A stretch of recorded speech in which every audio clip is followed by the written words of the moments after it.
Hello everyone, myself Vandana Pulate, tutor from Department of Pharmacology, Rural Medical College, Luni. Today we will discuss some FDC, prescription and therapeutic problem related to chemotherapy.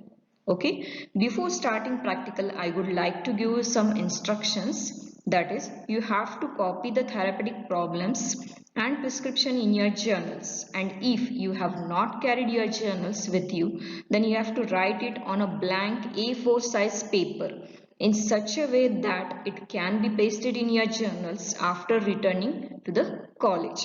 And FDC you have to write in your FDC notebooks. Okay.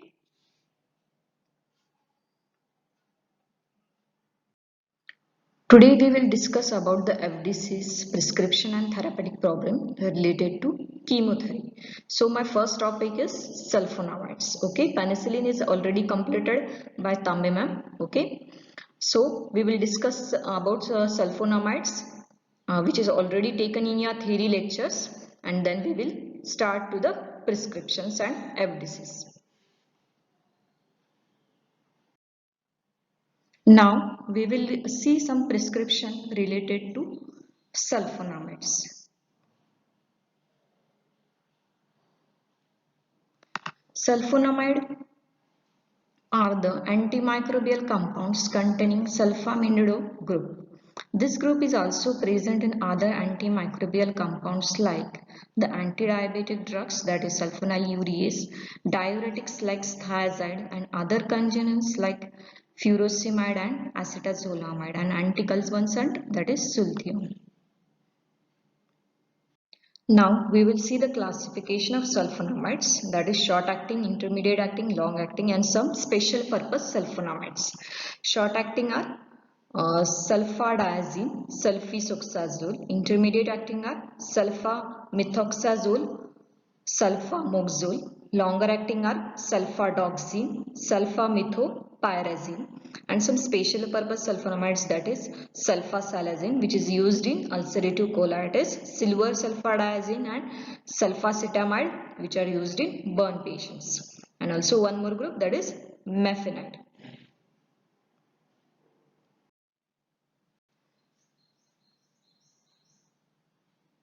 Now before moving to its mechanism of action, I would like to tell you some difference between the human cells and bacterial cells. Human cells are freely permeable to the exogenously given folic acid, but the bacterial cells are not. Hence, bacteria has to synthesize its own folic acid from PABA, that is para-aminobenzoic acid, for its growth and multiplication, while human beings acquired it from the diet. So here the active form of folic acid is the tetrahydrofolic acid.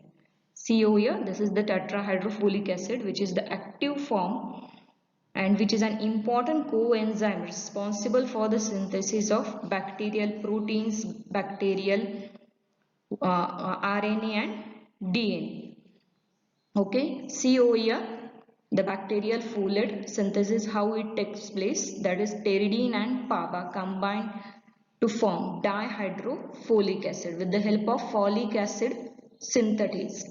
This dihydrofolic acid is then converted into tetrahydrofolic acid with the help of dihydrofolate reductase. Now we will see the site of action of sulfonamides and trimethoprim. Okay. Now sulfonamides, being structural analog of PABA, enter the synthetic sequence in place of PABA by competing for the enzyme folic acid synthetase, and thus forms a non-functional analog of folic acid which is of no use to the bacteria. Hence shows bacteriostatic action. Okay, sulfonamides, they are structural analog of PABA and they enters the synthetic sequence in the planes of PABA and compete with the enzyme folic acid synthetase and thus forms a non-functional analog of folic acid which is of no use to the bacteria. Now we will see how the trimethoprim acts. Trimethoprim blocks the conversion of dihydrofolic acid to tetrahydrofolic acid. by competitively inhibiting the enzyme dihydrofolate reductase. Okay, now we will see some prescriptions FDCs related to sulfonamides.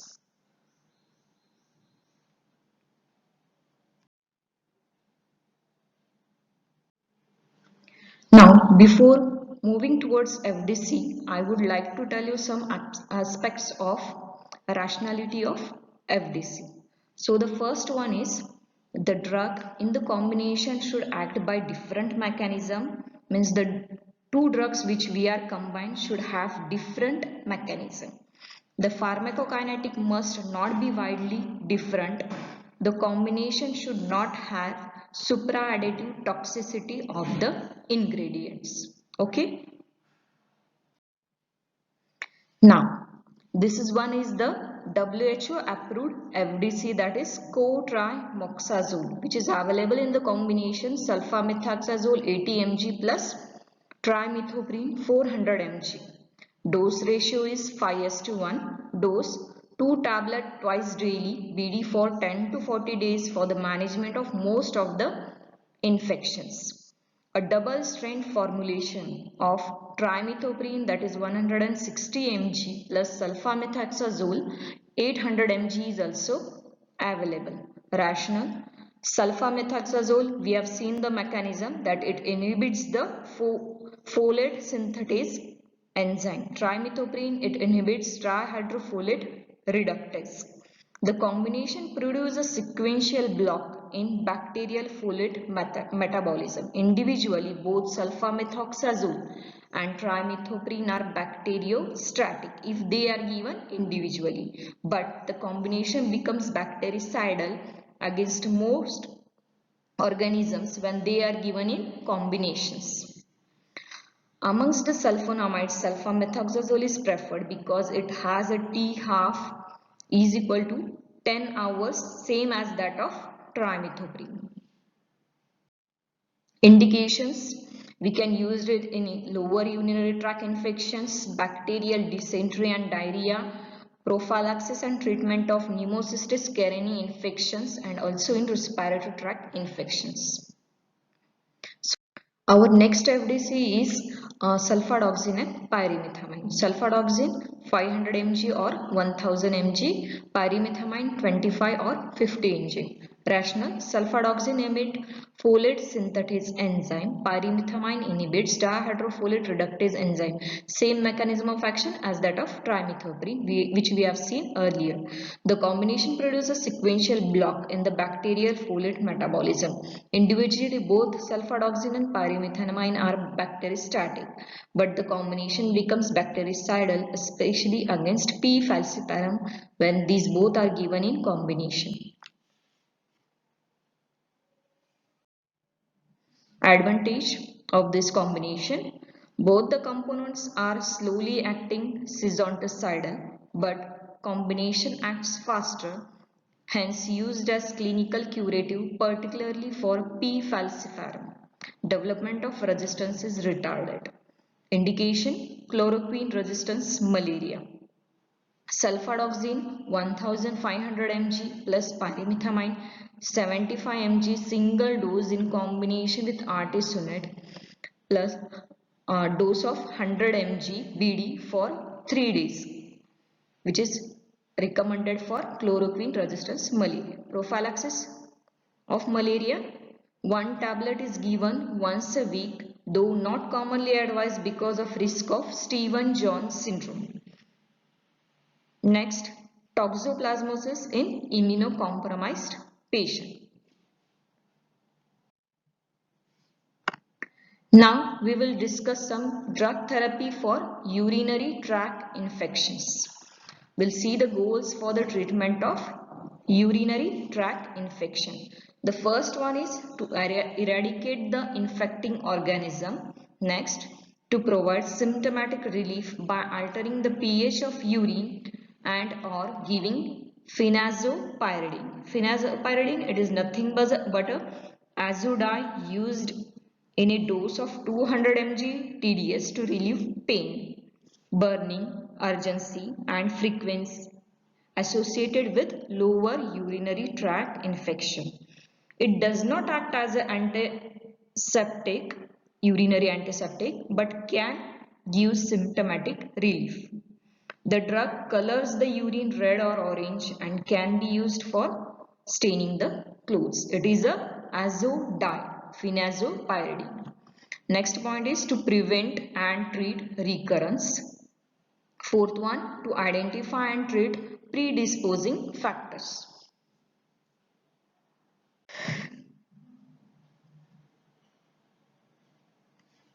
UTI is a common disorder at all ages and in both genders.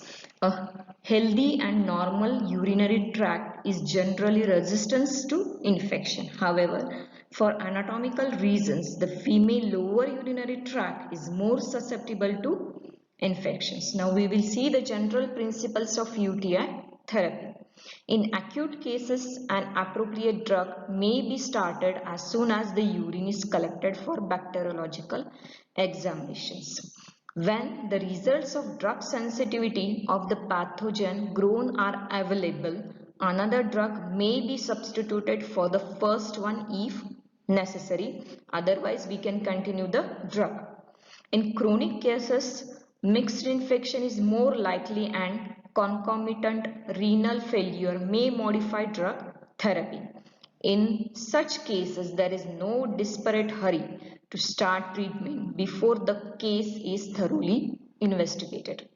It must be noted that the significant infection is in the tissue and not in the luminal urine alone. This means that for successful treatment, the drug must achieve adequate concentration in the tissue as well as in the urine. Also, the drug must be used in adequate doses and for adequate period of time. Now, next point is investigation of a case of urinary tract infection. Urine obtained by midstream technique or by suprapubic bladder puncture is examined bacteriologically and isolated microorganism tested for its sensitivity to various antibacterial drugs. Now we will see the drug used in urinary tract infections. First one, that is bacteriostatic drugs, includes sulfonamides, doxycycline, nitrofurantoin, bactericidal agents such as cotrimoxazole, ampicillin, extended spectrum penicillin, some aminoglycosides, fluoroquinolones, cephalosporins and azithromycin, urinary antiseptics. These are the drugs which act as antibacterial agent only in the urinary tract. Example, nitrofurantoin, methenamine, mandylate and nalidixic acid. Now we will see the prescription for urinary tract infection due to E. coli.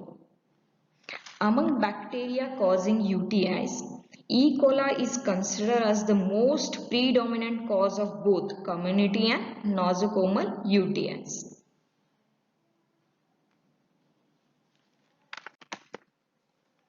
So this is a format for writing your prescriptions.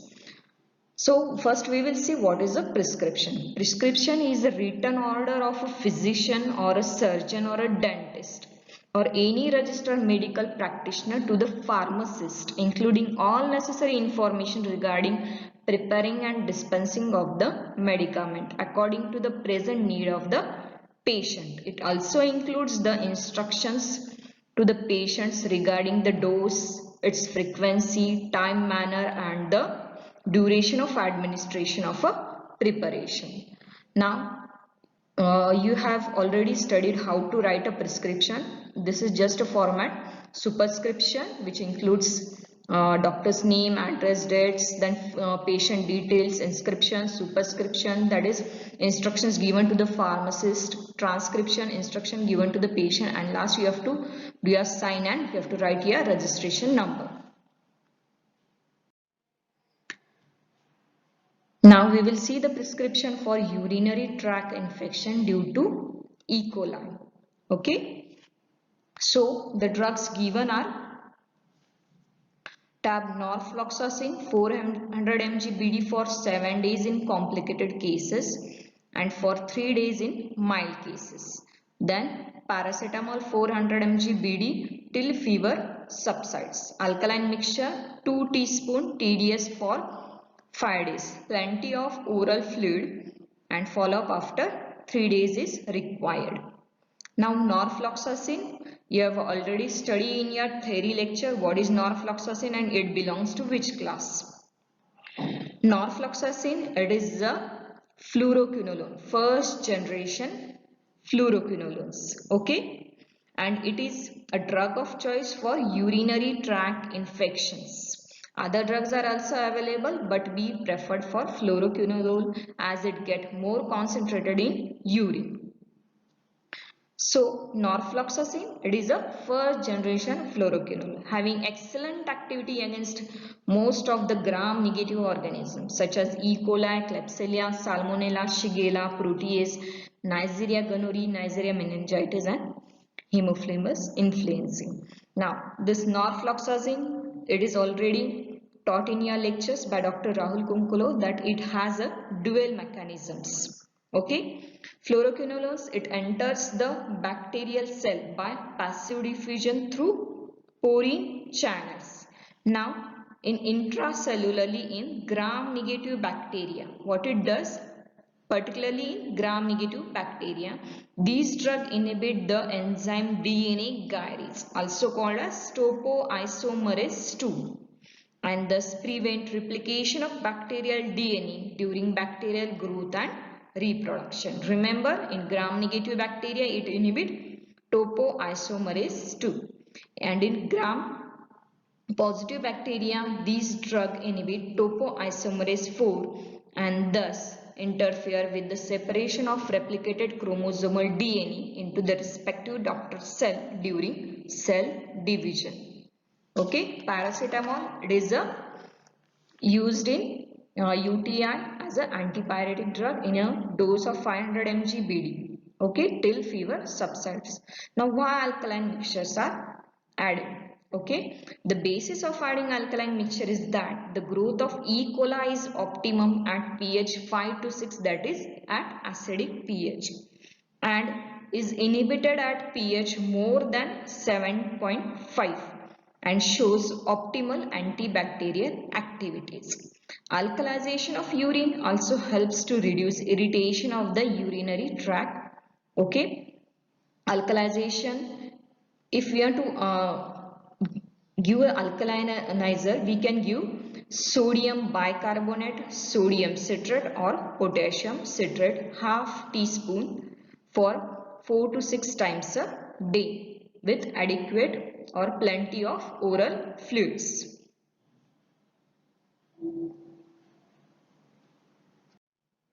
So now we will move towards therapeutic problems.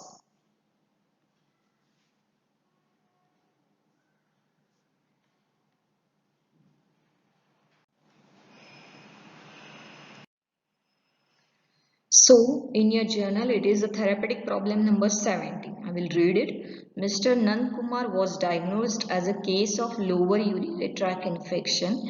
He was prescribed sulfadiazine and alkaline mixture while awaiting for the report of urine culture and sensitivity. The report shows the causative organism sensitive to mandelamine. Therefore, sulfadiazine was replaced with mandelamine. The rest of the treatment continued, but the patient did not improve. What is the reason for failure of a treatment with mandelamine? Okay, over here the patient was diagnosed with UTI and he was prescribed sulfadiazine and alkaline mixture. After availability of urine culture and sensitivity report, it was found that the organism was sensitive to mandelamine. And so sulfadiazine was replaced with mandelamine and the rest of the treatment was continued. That is, now the patient was taking both mandelamine and alkaline mixture and there was failure of a treatment. Okay, now we will see the reason for failure of a treatment.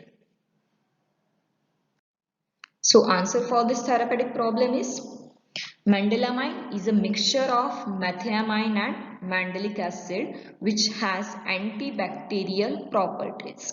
It is rapidly absorbed from the GI tract and is excreted in urine at acidic pH. Okay, at acidic pH of less than 5.5, methenamine liberates formaldehyde which act against many gram-negative pathogen and Cl it becomes. So, what is required over here?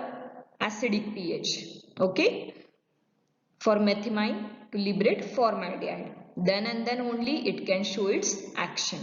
But now due to alkalization of urine, mandelamine was not found effective in these patients. So avoid alkalization of urine when mandelamine is prescribed to the patient.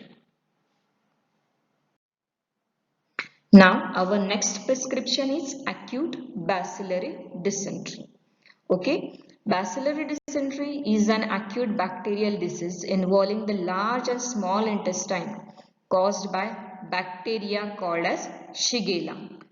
Diarrhea from Shigella is also called as shigellosis. Transmission is feco-oral. Diagnosis, that is the specimen is taken, fresh stool is collected, blood is observed in a fresh stool specimen.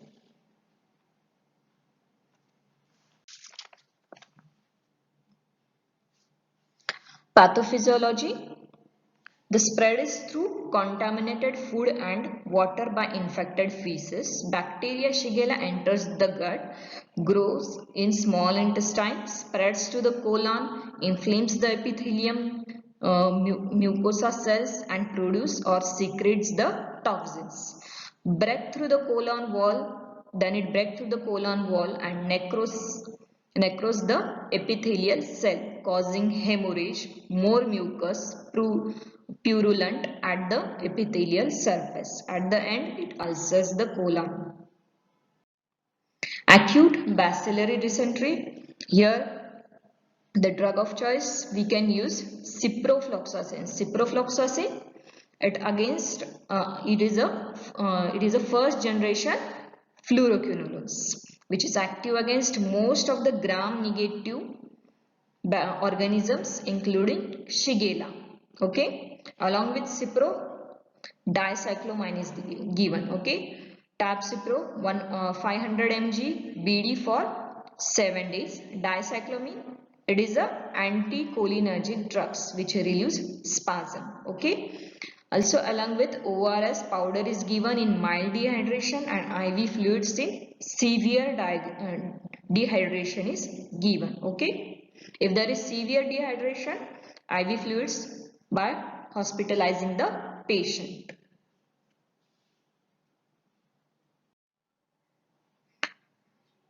Next is typhoid fever. Typhoid fever, also known as enteric fever. Typhoid fever, it is an acute illness associated with fever caused by Salmonella typhi bacteria. It can also be caused by Salmonella paratyphi, a related bacterium that usually cause a less severe illness. Incubation period 10 to 14 days. Now, causes, that is first bacteria caused by Salmonella typhi. So the causative bacteria over here is Salmonella typhi from family Enterobacteriaceae. It is a gram-negative bacilli. Best grows at 37 degrees centigrade. Transmission, it is mainly transmitted through feco-oral route or close contact with the patient or the carrier, contaminate water and food. Okay, now we will see the pathophysiology. Here, its spread is also caused by due to ingestion of contaminated food or water. Then it invades small intestine and enters the bloodstream. It is carried by white cells in liver, spleen and bone marrow. It multiply and re-enters the bloodstream again. Bacteria invade the gallbladder, biliary system and lymphatic tissue of the bowel and multiply in high numbers. Then it passes into the intestinal tract and can be identified for diagnosis in culture from the stool tested in the laboratory. Investigation which we can do are blood culture. It is mainly preferred in the first week. Then antibiotics, they are given in the second week. Along with, we can do here Vidal test. Then stool culture can be done, and also urine culture. Typhoid fever. So the drug given is tab ciprofloxacin 500 mg BD for 14 days and tab paracetamol 500 mg TDS till fever subside. Now here we can also give some alternative drugs. Okay, cefixime in a dose of 200 mg BD is also given, or ceftriaxone can be given. Now we will move towards the therapeutic problems related to tetracyclines. Here, problem number 18 in your journal. A 2-year-old child was taken to the dentist for the treatment of caries. The dentist noticed brownish yellow discoloration of teeth. On inquiring, mother of the child said that she was treated with trachoma with some capsule. What is the cause of brownish yellow discoloration of child's teeth? Could it have been prevented? Okay, tetracycline, it is already covered in your theory lectures, and you are well known to its adverse effects. So the brownish yellow discoloration is nothing but the adverse effects of tetracycline when they are given in pregnancy. Our answer is first one. Probable cause of child's brownish yellow discoloration of teeth may be antibiotic tetracycline given for trachoma. Tetracycline chelates calcium, forming a tetracyclic orthophosphate complex, and are deposited in area of calcification in bones and teeth. Administration of this antibiotic to pregnant women may lead to yellow staining of the teeth of the infant, defective formation of enamel, and hypoplasia of the teeth may occur.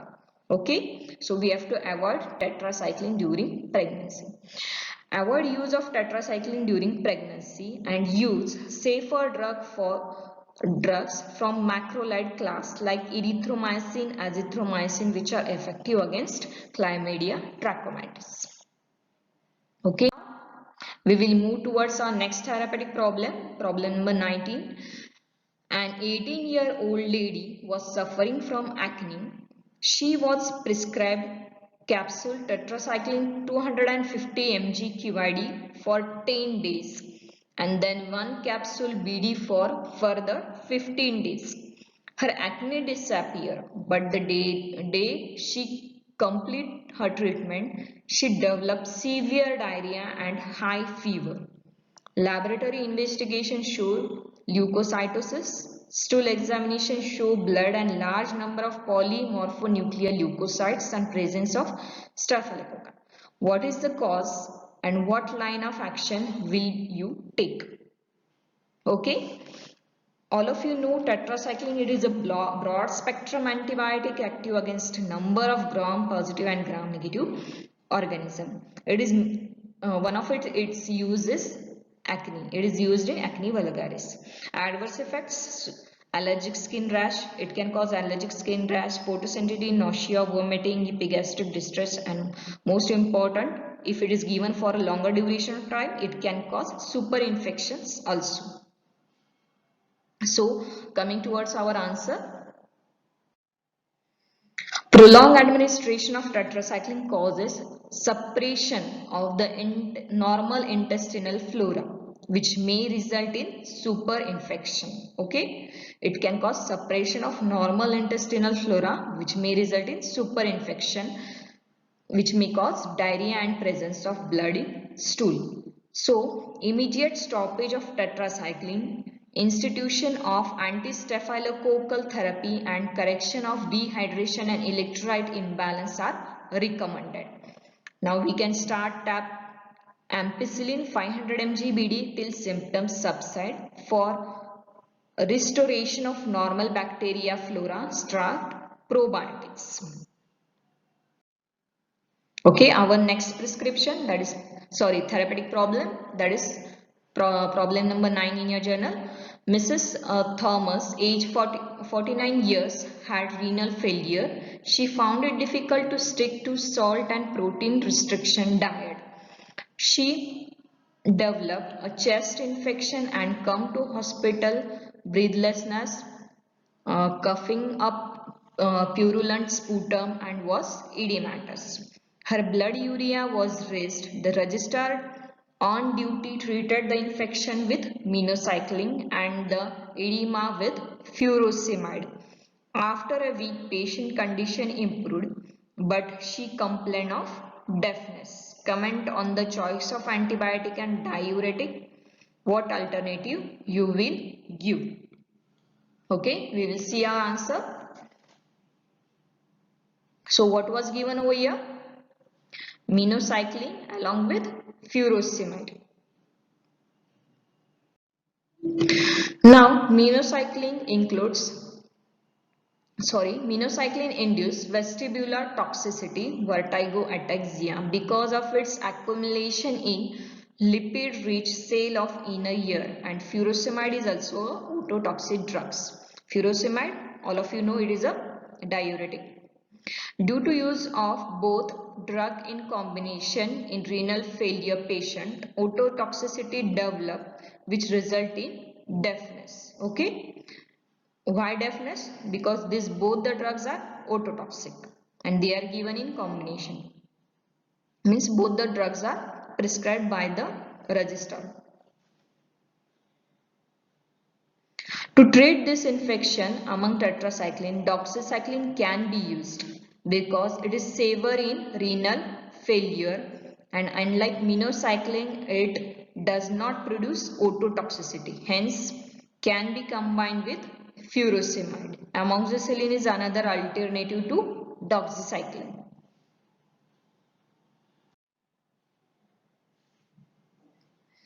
Now, next therapeutic problem. A patient who had pyrexia of unknown origin was prescribed chloramphenicol. His fever subsided, but after some time he suffered again with pyrexia. On examination, his temperature was high with related bradycardia. Spleen was palpable. Laboratory report showed viral test positive. Again, chloramphenicol was prescribed, but fever did not come down over after 15 days of treatment.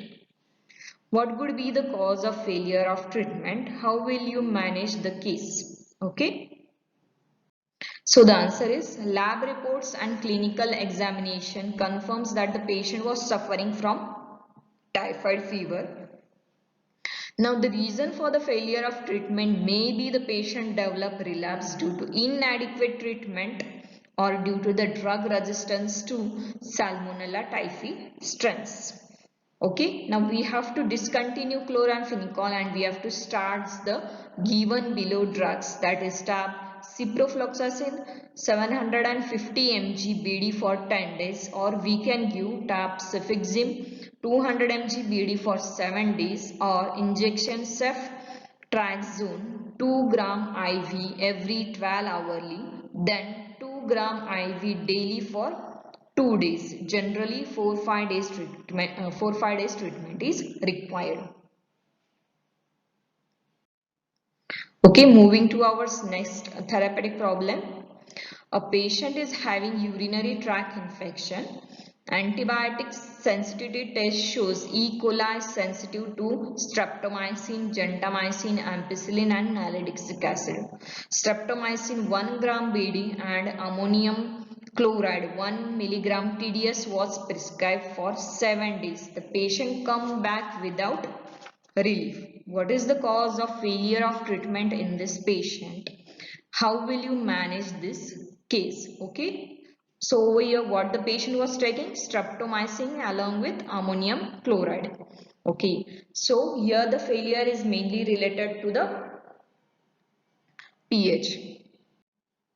Streptomycin shows characteristic antibacterial activity only in alkaline urine. Streptomycin, it is an aminoglycoside, and it shows its antibacterial activity only in alkaline urine. Ammonium chlorides, it is acidic and it makes the urine acidic. Hence, streptomycin becomes less active at acidic pH. So, sodium bicarbonate should be used to make the urine alkaline. Thank you all of you, and feel free to call us if you are having some doubts regarding the FDCs, then therapeutic problem and prescriptions. Once again, I thank you, and all of you take care.